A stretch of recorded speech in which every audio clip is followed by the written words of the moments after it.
Welcome to the College of Wealth podcast, the ultimate financial guide to help you understand your financial stresses and how you can build from it. Your lessons won't be in class, and your projects can either save you or earn you money. We host episodes 2 times a week on Tuesdays and Thursdays to help you reach your financial freedom. Now let's get started with your hosts, Owen, Paradis, and William Goulet.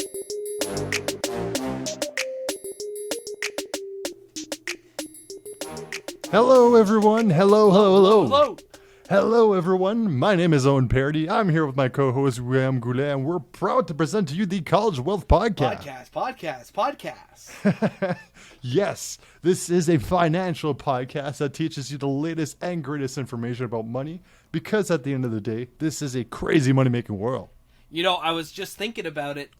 Yes, it is. At the end of the day, it's a crazy money-making world. But I think also at the beginning of the day and everywhere in between. It's not time-limited. So let's keep that in mind. It's timeless. It's a timeless saying.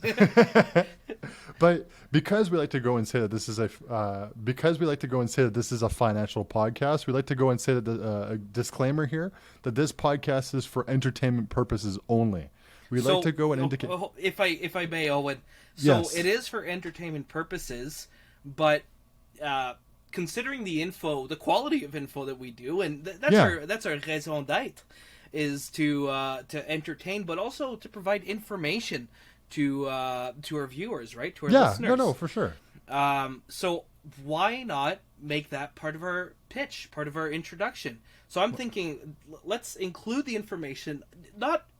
We won't remove the entertainment. Let's include it all together. All right. I was thinking, I don't know, like something like infotainment. Yes. What do you think? I like that. I like that a lot. I got to write that down. I don't want to lose that. It's good. It's good. I like it. I would write that down if I were you. It's really good. But here at the College of Wealth Podcast, we like to go and provide infotainment because in reality, we do like to go, we don't want to be the end-all be-all with the information we provide to you, but we just like to go and make your gears turn in your head here. That's right. Will, nor myself, we're not financial advisors here, so we really can't. Certainly not me anyway. Me either. Me either. True. But we do have a background in business. We both have a bachelor's degree in business, and we work in business in general. Work in the money-making world. We do. We do. And just to go and say that we have a passion for this kind of stuff. We have a passion for this podcast, and we have a passion for 2 other things too. And what are those things, Will? Whether it's looking up or looking down, whether it's upgrading your net worth or stopping it from going down, whether it's making money or saving money. We like to do it all here at the College of Wealth Podcast. Couldn't have said it better myself there. Very well said there, Will. I like it. Thank you. So without further ado, we are now on episode 116. Right on. And before hopping into episode 116... which I still don't know the title or subject. Of course not. Of course not. The way I need to go and give a little bit of heads up to everyone. If you haven't done so, give us a 5-star review on Apple Podcasts or Spotify. It would be greatly appreciated. Gives us a boost in the algorithm. Sure. It'd be appreciated. If you like visuals, or if you enjoy seeing our faces or anything like that, go and check us out on YouTube as well at College of Wealth Podcast, or on YouTube. Or if you also want to go check us out on Instagram at the College of Wealth Podcast as well. We have some awesome visuals on there as well for our listeners and our viewers. Keep liking, keep watching, keep subscribing, keep following, keep enjoying the content. Yes. Could not have, I like it. I like that. It just, very enticing there. Thank you. Now that I don't want to lag on more episode 116 here because Will doesn't know what this is going to be. Yeah, you do have it right though. It's on saving money, and it's the best financial life hacks.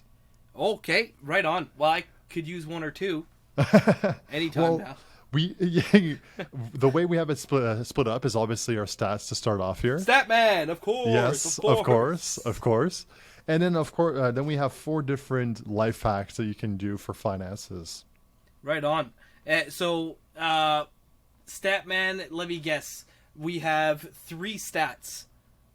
4 stats.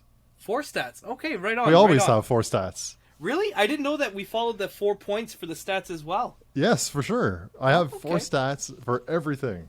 So Right it's on. 4 stats. We have 4 different points here, and then we have 4 different segments, and we have 4 bullets for every segment. It's all 4s. Right on. Let's get right into it. Now diving into our first stat here, first section here. What percentage of millennials are saving money? Oh, saving money? Correct. I'm going to say a sad 35% are saving money. Closer to double that. 73% are saving money. Oh, thank goodness. You know, there's a lot of fake news out there on the internet downplaying the millennials, but you know what? Props to them. I have to agree as well. I was very, very impressed with that information there. But yeah, 73% are saving. That is according to the Bank of America. Great. I'm really happy to hear for everyone. Because, if they don't have savings, you know what that's going to mean. The younger generation will eventually have to pay for their retirement. Yes. And so on and so forth. So I'm happy there's something to help us out. And like the stats are more retirement based, but this episode is not centered around retirement itself, just as an FYI. Sure. No, it's nice. It's nice to touch on retirement, honestly. Our second stat is actually another demographic, and that's the Gen Z. Okay. And they're saving as well. Did you want to take a guess at how much on average they're saving? Okay, well, this is not about percentage of pay, is what I'm asking for. A percentage. Okay, a percentage of pay. Correct. Okay. Well, those who are saving, I'm guessing they're saving a lot more wiser than the next generation. So I'm going to say a slick 18%. Good guess, but 14%. 14? Still. Yeah, still impressive. Well, you'll remember that the common recommendation was 10%. Yeah. That's what it used to be back in the day. But one of our teachers told us, and he was managing the retirement fund for the university, saying 10% we're finding out isn't enough for most retirees and most retirement lifestyles. Yep. So happy to hear it, the 14. Like to diss us with the avocado toast, but they're the ones doubling down on the avocados. Yeah. And man, avocados are also going through the roof. As soon as they knew there was a market for it, well, yeah, they boost that way up. On to our third stat here. What percentage of Canadians prefer a lower salary with pension over a higher salary without pension? That prefer that? I'm going to say it's a lower percent. Okay. 20. Was it generation based or just people in general? Just people in general. Oh, okay. No, never mind. A little bit higher. Let's go for 35% prefer lower salary with pension. 66% prefer a lower salary with a pension than a higher salary without pension. Oh my! I guess I just don't trust people to cover my expenses. I'm like, just give me the money and I'll take care of it. Fair enough. Now talking about retirement itself, our last one. What percentage of Canadians aged 45 to 64 have no retirement savings? Oh, that must be really low. No retirement savings? None. 7%? 32%. Oh my goodness! Yes. That is brutal. Okay, It's Owen, pretty we rough. better start working, buddy. 'Cause, my goodness, that's crazy. And the crazy thing is, I'm gonna say this. I know we're talking this prior to the episode here. I honestly think a lot of people in that age group are also banking on their house itself paying for their retirement as well. How do they figure that? They'll just loan out the equity? You sell your home, go to a retirement home, and then you're cashing out $600,000-$800,000 from your house. You know, if there is a country that could maybe provide that, it's Canada with their ridiculous real estate prices, man. So yeah. Best of luck. This is just me speculating, but I have seen that beforehand. I've seen that on the news that some people have banked on it. I don't know if it's everyone, but this is just something that I've seen. Yeah, no, I get it. There's definitely logic behind it, right? But I think it's flawed logic. Now that we have our stats covered here, we got to go and discuss our first segment on our very first life hack that I find. And this one surprised me. I've said this in the podcast, and it actually contradicts what I've said before. Okay. But lump sum investing is better than dollar cost averaging. Whoa. This is a huge statement. We're starting with a banger here. This sounds like timing the market, Owen. Okay. And hear me out. The very first thing here. Time in the market, such as lump sum, will beat timing the market. So dollar cost averaging. So dollar cost averaging in this case scenario would be like just buying down consistently. Yeah. And you just consistently purchase versus a time in the market, you just buy once, boom, you're going to keep the same price. And the reason why I'm saying this is long term, Vanguard has done a study with this. Mm-hmm. They have noticed that people who have found that lump sum investing beats dollar cost averaging by 2.3%. That is so crazy to me. I know. But to get a lump sum, don't you need to have been saving and miss out on all the best days? Yes, and that's the biggest thing. But if you go with a year, like a 10-year basis, yeah, if you're investing lump sum on a monthly or a yearly basis, that same amount, it'll grow quicker because of how long you've been on it. I read it and it really dumbfounded me. And this is according to not BlackRock, but Vanguard. I'm sorry. I just want to interject again, because this is really, really shocking to me. Isn't it that you have to save up that money, and your money is effectively performing at 0% until you dump that lump sum? I'll read it to you here. Okay, yeah, please. I was really... So, of course, we don't know the future. That's the biggest thing. Yes. But history favors lump sum investing. This is an article by Forbes, by the way. Okay. While there's a lot we don't know, we do have several factors that can help us make reasonable decisions. Vanguard published a study in 2012 that compared lump sum investing with dollar cost averaging. Here's how the study worked. Vanguard looked at 3 different markets: the United States, United Kingdom, and Australia. Australia would probably be Australia and U.S. would be pretty close to Canada here. Sure. Yeah. In the examined rolling 10-year periods from 1926 to 2011, the rolling period incremented by month. So Vanguard examined over 1,000 10-year rolling periods. Okay. It considered different stock and bond allocations as well. For dollar cost averaging, Vanguard looked at periods ranging as short as 6 months to as long as 36 months. Okay. Vanguard found that at the end of a 10-year period, lump sum investing beat dollar cost averaging about 2/3 of the time. Results were consistent across US, UK, and Australia. If you're a numbers person and want to take an approach that give you the best chance of having more money, then according to the study, lump sum investing would be your best approach. So I think the idea here is that lump sum is just a hold for a long time versus dollar cost averaging is a shorter period. Okay. Oh, okay. Some of you may be concerned about losing money, then you are maximizing your return. Vanguard study provided insight into this perspective as well. What it found that during a down market, dollar cost averaging resulted in losses less frequently than lump sum investing. Specifically, the study found that lump sum investing declined in value 22.4% of the time. Dollar cost averaging was down 17.6% of the time. So you're down. So in this case scenario, your downs are a lot more down when you're doing a lump sum investing. Yeah. But obviously you're up a little bit more.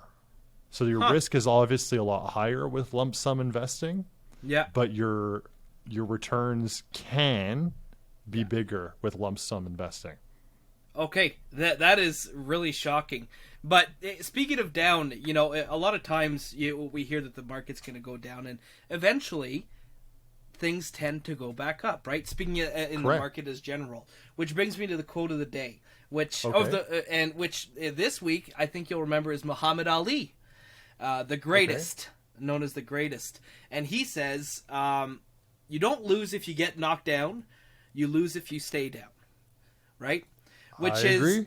Which is if you sell when you're down, you effectively stay down, and then you actually have lost the money. It's true. But if you hold on as it goes back up, then you can get back up and be up on your investment as well.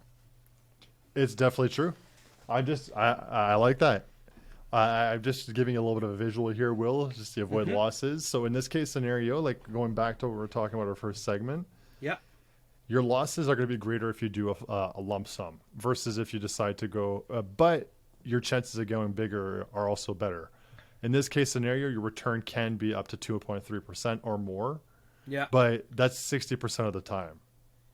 Now, so maybe what's interesting is if you already have a bunch of money, then you can consider the lump sum versus distributing it over time. But let's say the average person, or let's say someone who's younger, might not have a lump sum on hand, which they might not be able to. But for those who do, there might be a pro to actually doing lump sum investing versus dollar cost averaging. Yeah. Very shocking, I gotta say, Owen. I saw that. I saw that, and I had to go and include this. That's why I have a visual here for our YouTube listeners here. Yeah. About this. I was surprised as well, but the most important thing for this, no matter the outcome or the investing type that you're doing, stick to the plan. Yes. Don't derive from it. If you are, and I'm not saying that you should chase lump sum investing of any kind here. If you are investing consistently $400 a month, $200 a month, $50 a month, keep doing it. And the only thing you should change is if you're planning on upping it. If you're planning on upping it, but stick to that plan as well. Or diversifying, I guess. Or diversify, yes. Yeah, fair enough. Wow. Oh. Okay, so that's a brutal. That's an incredible start for a first segment. Our second segment here, we're going to be a little bit more casual in this one, and it's more of a fun fact. And this one is something that I find also very interesting. Yeah. And it's a way to save money when you're purchasing things online. Okay. And leave your items in a cart for several days. Oh, yes. Yeah, that's a classic. And you'd be pleasantly surprised that many retailers are going to offer you discounts if you leave your item in the cart for several days. Especially I think with bigger companies that can afford to have automation in their marketing program. Yep. It's absolutely crazy the amount of discounts you could see. I was looking at comments on people getting discounts. This one guy, and this was an older article that I saw back in 2012. Yeah. But he literally put a comment saying, I was looking at some computers of a specific brand. Mm-hmm. And he says, I put in my information. He says, I went all the way up to purchasing it, but I didn't purchase. I just wanted to see what it would cost for the shipping and everything like that, because shipping was not, they didn't offer free shipping as frequently as they do today. Yeah, 10 years ago. And so he says, I wasn't interested because this computer brand was just too outrageous. Mm-hmm. And finally, he ends up getting a phone call because he placed his, and he says, I didn't, all right, no way. And he says, they kept bugging me. I finally answered. Well, just so happens it was a representative from that company. Mm-hmm. He says, let's just say they gave me a very big discount. Yeah. And he says, for a company that doesn't typically give discounts. And who was it? No other than Apple to be giving him a discount. Whoa, no way. Yeah. They seriously don't give discounts. They do not. And he says, I was dumbfounded. And he says, I bought it because I never see discounts with Apple. But he left his account, he left it in the cart. It's a neat trick. I remember I actually did something similar. It was either with Harry's or Dollar Shave Club. Okay, yeah. I remember checking them out, and I looked at it. I put it in my car. I'm like, I don't know if I want to commit. And they were just starting to launch and get big. So yep. I imagine they had put that ad that was everywhere on YouTube. You know, that charismatic Mike from Dollar Shave Club. Yeah. And I'm guessing they had a big marketing budget, and they had a marketing budget to also offer discounts. So For sure. First time it was 15% off, 25, and then eventually it was like 50% off. And then I'm like, at 50% off, I'll take it, man. Like, You're giving it to me. You're throwing it at me. Yeah, it was an outstanding deal, and I remember I kept that in the back of my mind. I'm like, let's keep that in mind. Now, having worked in marketing, I understand now that they look at different KPIs, key performance indicators, and one of them is click-through rate and how far along in your shopping process do you get. Yep. And when you're just one step away and you seem to be interested, that's when they'll start throwing offers saying, look, this is definitely an interested customer. Maybe if you discount them once, they'll be able to keep coming back and keep buying your product. And that's the idea behind offering the discount. And it's very enticing, and it worked on me, I gotta say. My best sale that I got was with Spotify. I think I've said this in way earlier episodes. They went and said, try Spotify, free charge, no credit cards or nothing. You know what? Sure, let's do it. That's a good deal. Try Spotify Premium. Just put your name or whatever, your email address. All right, cool. Let's do it. So I'm there. I end up getting the free month of Spotify. And I'll be honest, I didn't even have Spotify with ads beforehand, but I enjoyed listening to music when I was gaming. So I was like, I like this. This is awesome. Yeah. And then I had a representative reach out to me and say, hey, if you end up putting in your credit card, we'll give you another free month. Yeah. So I'm there. I'm like, screw it. Let's do it. Let's put another. Let's put it in, and they ended up giving me 2 extra months free because of it. My God! And I was there, and I'm like, I don't even care anymore. Like for $10, I use it so much, and I was just the service. I was like, you sold me. You sold me. Well, they treated you so well too. It's sometimes it's not only just getting you used to using their service, but sometimes it's just, wow, I've had such outstanding service with them that they're deserving of my money, and I'm happy to do it for them. You know? It's so weird. Yeah. So in this case scenario here, another thing too that you can benefit is not just discounts, but sometimes it's free shipping and deliveries. Yes, absolutely. I'm saying this right now because I'm looking to buy myself a safe, and I've said it beforehand. I'm a coin collector and banknote collector. Maybe you shouldn't say it until you get your safe, Owen. yeah. But I do have safety measures put in place to begin with here. For sure. But I just want additional ones. And I'm buying this 80-pound safe. That's a big safe, buddy. Oh, it's big. So in this case scenario, which I know I've just said beforehand, but the price itself, safes are expensive. It's $300, but the shipping was already $300 to begin with because it's an 80-pound safe. Yeah, with shipping Amazon. is based on weight is crazy. But the funny thing is, if I go and buy with Staples will offer it with any item free shipping above $50.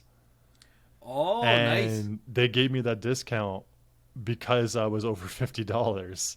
And I left it in my cart, and they gave me the free shipping. And I'm like, well, I'm saving myself $300 if I went with Amazon. Yeah. Oh, so Amazon would charge you for the shipping. Oh yeah, they're not giving you free shipping on something where that's 80 pounds here. It didn't have the little Prime check mark on it. No, it definitely did not. But I do have to go and give you a little bit of a list of stores that do offer discounts. Oh, great! Yes. So I'm going to go and give another visual here for our viewers, too, if they would like. Sure thing. And this would make a great post on Instagram, I'm sure. Yeah. So I'm going to give some of them that I thought were interesting. So the first one being Crocs. Crocs will give a discount. They can give up to 50% off, too. Okay, nice. Really, really crazy here. Another one that I thought was cool. For ladies, Kate Spade is another popular one that would give discounts. Oh, yes. GoDaddy, which I've actually profited from. One that I thought, well, yeah, not profited, but I got savings from. Which one did I? That's your French side coming out, Owen. Yeah. But some that I've also found as well have been Bass Pro Shop, Yeah. Levi's, as well as Toys R Us. Really? Yes, you put an item in. They'll be they will give you a discount. Well, and like I said, it's. I think it's mostly the bigger companies, right? Because they can afford to have all these Correct. metrics and see who's clicking, who's almost got the checkout, things like that. Exactly, and it makes it that much more appealing to seal a deal, like you said, all about the KPIs. Yeah, that's right. Our third segment, now that we have different stores that we're talking about here, because we're talking about saving about money, we're talking saving about online stores, saving about, just flat out saving money. This one's about organization. The last two are about organization. Okay. And this one here, this is not so much a life hack. Well, it is, but it's going to save you so much time and money when it comes to everything. Mm-hmm. Define your fixed and variable expenses. Okay, yeah. Huge thing to go and expedite the process of defining what's important and what's not important. So for anyone who doesn't know, a fixed expense is something that's recurring, that comes at the same price every single time of the month. You're able to know, it's like, okay, well, on the fourth day of the month, I end up having my insurance come out. I know myself, my car payments and my insurance come out on the 20th day of the month. So I know exactly when it's coming about. And it's a flat fee. It's a flat amount. Yes, it doesn't vary of any kind unless I decide to go and change it otherwise. Right. And for variable, it changes from month to month. This could be whether it be a recurring expense, or it could be something like groceries, could be something like eating out, ordering in. Those are variable expenses that will change month to month. I'm sorry, Owen. I just thought of something that happened to me today that I wanted to share, and it was relevant to the previous point about waiting during shopping. Okay, and it's similar to keeping an item in a cart. So I received a phone call today, and they're trying to sell me a vacation package. All right. Now, I've done one of these before, and I kind of like the incentive and the deal that's going on. So this guy's telling me, it's buy one get one free, 80% off. It's this amazing deal. $500, 2 vacations, whatever. My Lord. I'm just listening. And I'm saying, okay, great. And then I'm just letting him talk. And then he says, why don't I make this more interesting for you, huh? Let me talk to someone and I'll make it more interesting. So he threw in a third vacation package. So for $500, it's like 4 nights per vacation at whatever destination that you can book anytime within 5 years. So I just waited it out. All I did was wait it out, and you're totally right. It's similar to keeping it in your shopping cart. If you hold off, if you buy right away, no incentive to change the price or to change the offering. But if you hold off, they might change the price, or sometimes they might change the offering entirely. Yeah. So I wanted to add that it just happened today. It was the craziest thing. That's cool. That's actually really cool. I like that. Yeah. Really cool story, though. And it's honestly funny because it ties in with our second point to this segment here. Mm-hmm. Yeah. And it is like, although fixed expenses are harder to get rid of than variable expenses. Yes. Because fixed expenses can get cheaper if you decide to. I'm putting this in very big quotation marks. Mm-hmm. You threaten them to leave. I know you've had a good experience with that. With what? Was it Adobe maybe? And you were trying to cancel? Yes. I've threatened Adobe many, many times, and they've given me many, many free months because of it. It wasn't an empty threat either. At one point, you were just, I really just want to cancel, guys. Please, just let me cancel. What if we give you 6 months free? I guess. In case I want to edit a video or start a podcast with my friend. But in that case scenario, in this case, it's true. My God, I got to stop saying case scenario here. Please just point it out. I know you pointed out before, but just, yeah. To our YouTube viewers, if you see me smile after saying it, that's me pointing it out silently. But it's true, though. leaving outright will obviously be the cheapest offer, but you also have the cheapest outcome. But threatening to leave or trying to negotiate, they have a specific team for exactly that. Trying to give retention. Yes, exactly. You know the expression, it costs $1 to buy a customer, but it only costs 25 cents to keep a customer. I never heard that, but it's true. Oh, yeah. Well, and that's why they have dedicated teams to that, because it's so much cheaper. Yes. You have this customer, they know you're offering. You don't have to sell to them. Sometimes it's just giving away a little something, and you can keep them on board. And I think SiriusXM was very known for doing that too. Oh my God. For $1, we'll give you it for a year. For $1. Yeah. Okay, I'll do it. I'll do it after. Meanwhile, it's just collecting dust there on your like. But for this here, it's an awesome way to go and reduce your fixed expenses. Mm-hmm. But like I said, it is a little bit more expensive to go and get rid of them, because especially like a car payment, to go and stretch it out, I wouldn't recommend to lower your car payments. Like it's a loan. It's a loan. Like to refinance it, unless you're trying to increase your payments, refinancing is going to be a lot more difficult. Yeah, and it's on a depreciating asset as well, so it doesn't have the same value. So to make that argument and refinance that is going to be very difficult. Unlike, for example, refinancing a home. Well, a lot of times it'll appreciate in value, which means it gain its value, and then you can refinance it and re-extend it on the full 25 years. Yes, exactly. And the last point that I have in regards to this here, I kind of sort of said it at the beginning here, but when you're trying to figure out your expenses or get yourself organized, this is the first step at truly understanding your budget. What's coming in, what's coming out. And I mean, we're not really checking, in this case, we're not really looking at what's coming in. We're looking at what's leaving. So if you know there's two categories, right? You're right. And if you're able to go and differentiate what a fixed expense is and what a variable expense is, it's going to be a lot easier for you to go and classify everything. You're right, and if you're looking to adjust your budget and put some more money aside, don't start targeting your fixed expenses. You can look at your variable. Yeah, your variable is so much easier to do. Eating out, it's like, okay, well, I spent $250 this month eating out. Exactly. Well, you know what? My goal this month is to only spend $150. Guess what? You have an extra $100 in your bank account to, whether it's save, whether it be invest, whether it be whatever, put towards your fixed expenses. Yeah, exactly. And you can't say, okay, I only want to spend $1,100 this month on rent rather than the $1,500 I usually do. There's no way, man. I don't think your landlord will be happy about that one. You better be a really good negotiator. But now that we have that put into place, it brings us to our final segment, our fourth segment. Yep.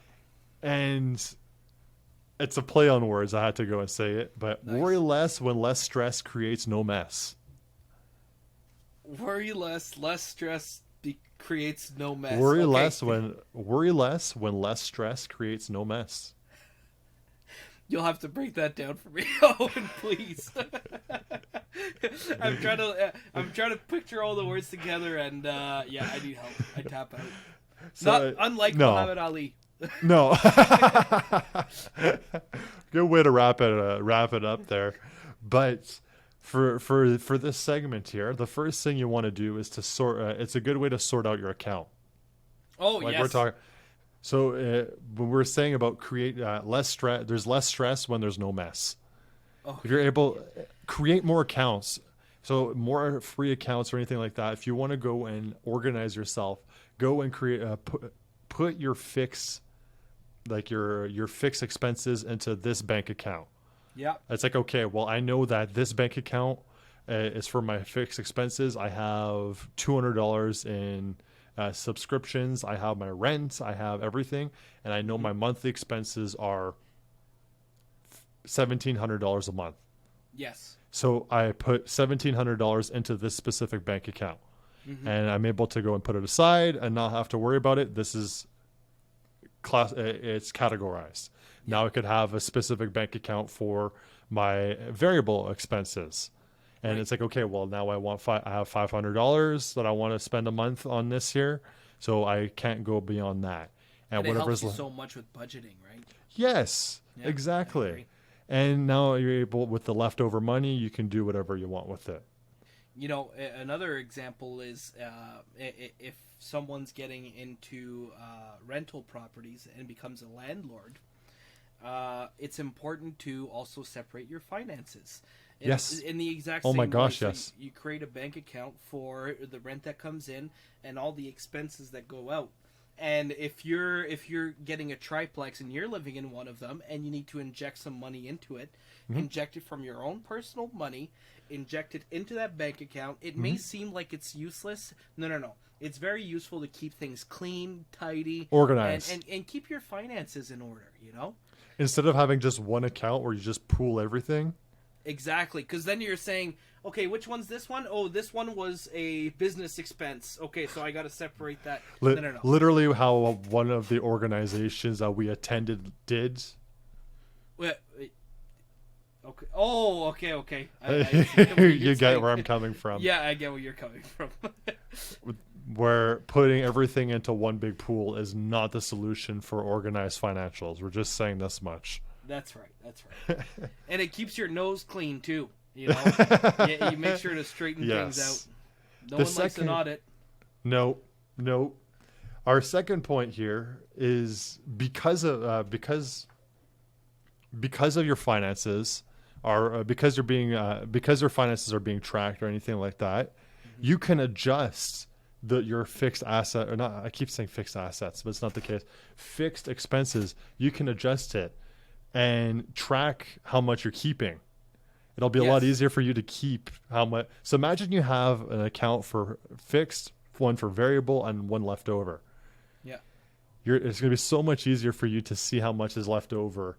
And then on top of that, you're able to chip away at that fix if you're able to. Hey, I canceled that subscription. Hey, my payments for this are limited. I'm done those payments. Or, hey, I reduced that to 50% of what the subscription is now. Mm-hmm. So it's easily trackable. I think we're kind of saying that beforehand there. No, but you're right. It kind of moves to our third point with our savings that we're saying. Yeah. If you have your savings now, go into put it into an auto investor or anything like that, or something that's not as easily accessible. Yeah, something that you can't just take it out. Yes, exactly. Yeah. Because a lot of people find excuses. Oh, well, this isn't it kind of, the last point ties in well here, for a rainy day fund. Oh, yeah. Oh, well, this is an emergency. This is something I could, this is an inconvenience. Oh, well, I'm going to go and like hang out with my friends. I haven't seen them in a while. This is an emergency. No, it's not. Yeah. I put so much importance because I only see him once a year, so I'm going to grab from my emergency fund. It's like, yeah, that's not necessarily how you should do things. You should budget for it maybe in a separate account or allot some money attributable to that, but emergency funds should be 911 disaster moments, saving you from calling a friend and borrowing money, saving you from calling your parents, it could be, and saying, hey, can I come crash at your guys' place for a few months, please? Well, yes, it's true. And in this position, you don't have to worry about your financials by any means. If you just keep adding to it, keep putting savings aside. Now you have your variables aside. Let's say your variable expenses. Now you don't have to worry about that there. If you have X amount, it's like, okay, well, now I could hang out with my friends. I put that money aside here. And an auto trader, if you have an auto investor or something like that, you could literally just throw, I had it automatically pulled out. Like have $200 a paycheck come out, $200. And so it wasn't something that I had to worry about, but it was something that I knew I had to take into account because I knew this was no questions asked. This is no questions asked is being pulled out. And it keeps you honest too, because it can be very tempting. So sometimes forcing yourself to do it, it'll spare you from having to actively make that decision. For the times I've had to pull money out, like I had to pull out once from my from that emergency fund, and that was when my car broke down. Yeah. I lost a day's work as well, and I just couldn't. I was really stressed out about it. Yeah. Not something I liked, and on top of that, rent was coming. And All it was at just once, I had less money in the bank account than I liked, so I just had to take some money out, and I was like, ugh. But I did it anyways, but I still had money. I didn't have to worry about anything after that. Yeah, and exactly. And that's because of your planning, right? Yes, but there's less stress. You get to worry less when less stress creates no mess. I like that it rhymes. I really do like that it rhymes, but it's so confusing to me, Owen. It's an awesome way to go and wrap up episode 116. A nice fun one here for the best life hacks or best financial life hacks on the College of Wealth podcast. That was fantastic. I was trying to come up with something last minute on how to rhyme it all the way. You're too clever. You're too good, Owen. Well, I'm glad you like it. So with that being said, my name is Owen Paradis. I'm here with my co-host, William Goulet, and we're proud to present to you the College of Wealth podcast. Peace. 2 fingers peace. This has been your daily dose of motivation with the College of Wealth podcast. If you enjoyed the show, make sure to leave us a positive review on Apple Podcasts and Spotify. It would be greatly appreciated. Thank you for listening, and until next episode.